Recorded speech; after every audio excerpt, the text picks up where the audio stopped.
Assalamualaikum warahmatullahi wabarakatuh. Pada pertemuan kali ini kita akan membahas tentang teks at-thalaq dalam kitab Fiqhus Sunnah juz 2 halaman 22. Bismillahirrahmanirrahim. At-thalaqu ta'rifuhu at-thalaqu ma'khudhun minal itlaqi wa huwa al-irsalu wat tarku. Taqulu atlaqtu al-asira idza halalta qayyidahu wa arsaltahu. Bismillahirrahmanirrahim. At-talaqu perceraian. Sa'aqra an-nas thumma tarjim. At-talaqu perceraian. Ta'rifuhu definisi dari tolak. Dalam pembelajaran apapun ketika menulis sebuah karya biasanya diusahakan untuk menentukan definisi terlebih dahulu. Ya, menulis skripsi misalnya ya butuh satu subbab tersendiri tentang definisi operasional. Ini penting karena untuk pertama biar sama-sama memahami antara al-katib wal qari, ya, antara penulis dan pembaca mengenai definisi atau mengenai tema yang kita bahas. Ta'rifuhu definisi at-thalaq. Saya lanjutkan. At-thalaqu ma'khudun minal itlaqi wa huwa al-irsalu wat tarku.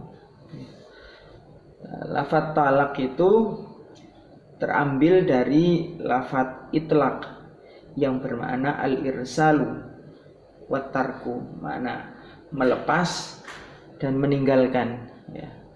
Bahkan secara definitif pun secara kebahasaan kita sudah bisa memahami bahwa maksud dari at-thalaq itu melepas dan meninggalkan. Yang awalnya bersatu kemudian terlepas, yang awalnya bersama kemudian saling meninggalkan. Itu definisi dari at-thalaq secara bahasa. Taqulu atlaqtu al-asira idza halalta qayyidahu arsaltahu. Sebagaimana kau mengucapkan, ini contoh sebuah kalimat yang mengindikasikan bahwa at-thalaq itu bermakna melepas atau meninggalkan. Seperti engkau mengucapkan sebuah kalimat atlaqtu al-asira, saya mentalak tawanan. Nah, maksud dari mentalak ini di sini adalah saya melepas tawanan.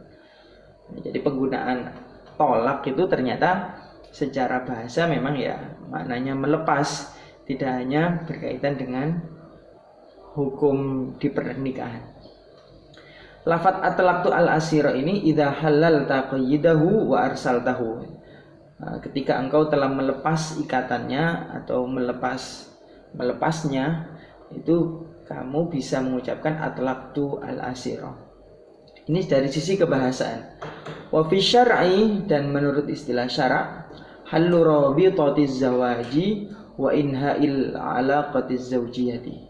Menurut syara' atau diterjemahkan menurut istilah atau dalam biasanya ditulis menurut terminologi, tolak berarti hallu rabitatiz zawaji, melepas ikatan perkawinan. Jadi ini sudah masuk ke istilah teknis, istilah yang dipakai syarat ketika mengucapkan tolak itu maksudnya adalah melepas tali ikatan perkawinan. Ketika akad itu kemudian mempersatukan dua orang, maka talak ini melepas ikatan yang dahulunya bersatu. Wa inha'il alaqatiz zawjiyati, dan mengakhiri hubungan suami istri dengan akad nikah. Yang kemarin kita bahas tentang aqduz zawaj itu ijadul alaqatiz zawjiyah, mewujudkan, atau dalam redaksi yang digunakan Said Sabiq, insya'u alaqatiz zawjiyah, ya, mewujudkan ikatan perkawinan. Nah, dengan talak menjadi berkebalikan, menjadi inha'u alaqatiz zawjiyah, mengakhiri hubungan suami istri. Saya lanjutkan, karohatuhu, sisi makruh atau sisi hal yang tidak disenangi dari talak.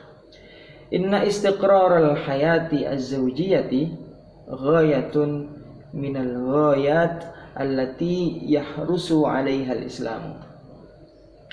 Sesungguhnya inna istiqraral hayati az-zawjiyati, sesungguhnya langgengnya kehidupan suami istri, hubungan suami istri yang berlangsung selamanya, atau the continuity of marriage life ya kalau diterjemahkan. Sesungguhnya keberlangsungan kehidupan suami istri itu adalah salah satu tujuan, salah satu tujuan. Minal ghayati allati yahrusu 'alaiha Islam, dari beberapa tujuan yang dikehendaki oleh Islam. Ketika kita kemarin mempelajari tentang perkawinan misalnya, dengan perkawinan itu ternyata Allah hendak yahfadhu syarafan nas, sebagaimana Sayyid Sabiq ungkapkan dalam Muqaddimah Az-Zawaj.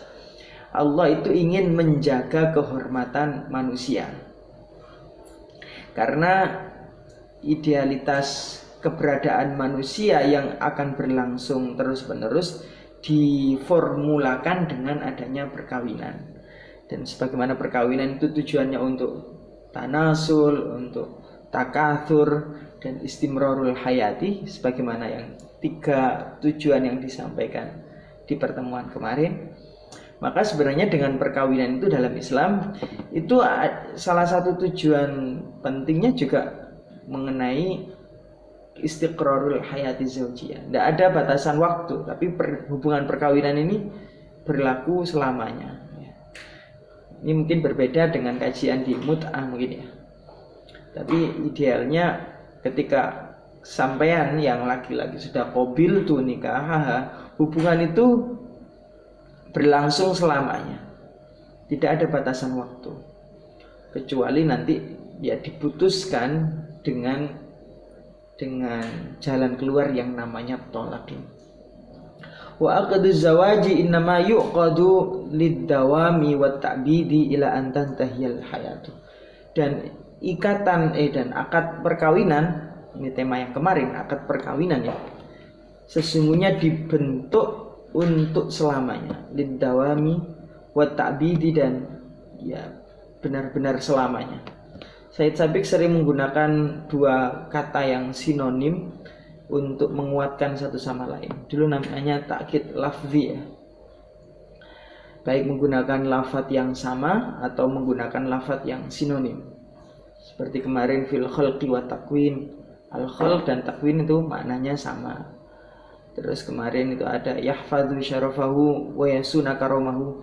Yahfadz dan yasun itu sama, syaraf dengan karomah itu sama. Nah, ini diungkapkan kembali oleh Sayyid Sabiq. Ini salah satu gaya Sayyid Sabiq untuk memperkuat pilihan diksinya. Lid-dawami wa ta'bidi. Akad nikah itu diselenggarakan, dilakukan, dibentuk untuk selamanya. Sampai kapan? Ila antantahiyal hayatu, sampai kehidupan berakhir, sampai nyawa merenggang ya, atau sampai nyawa dicabut oleh Allah. Nah, itu batas akhir hilangnya ikatan perkawinan. Idealnya seperti itu. Maka ketika ideal tersebut, dasinnya dalam bahasa karya tulis ilmiah, dasinnya ternyata tidak sesuai dengan dasolennya, harus berakhir di tengah jalan. Lah ini yang kemudian tidak sesuai dengan cita-cita atau hal yang dikehendaki oleh Islam. Makanya tolak itu kemudian menjadi salah satu jalan yang sebenarnya halal tapi dibenci dalam beberapa literaturnya. Ini sisi hal yang kurang baik dari talak. Karena idealnya pernikahan itu berlangsung selamanya, tapi ternyata atas 1-2 hal problem kemudian harus diakhiri di tengah jalan. Oke, mungkin ini yang bisa saya sampaikan, 1 paragraf saja dari pembahasan tentang tolak. Silakan dipelajari tulisannya, harokatnya, penerjemahannya, dan bahkan bentuk katanya, atau dari sisi gramatikalnya silakan dipelajari bersama. Dari saya cukupkan. Nasrun minallah, fathun qarib. Assalamualaikum warahmatullahi wabarakatuh.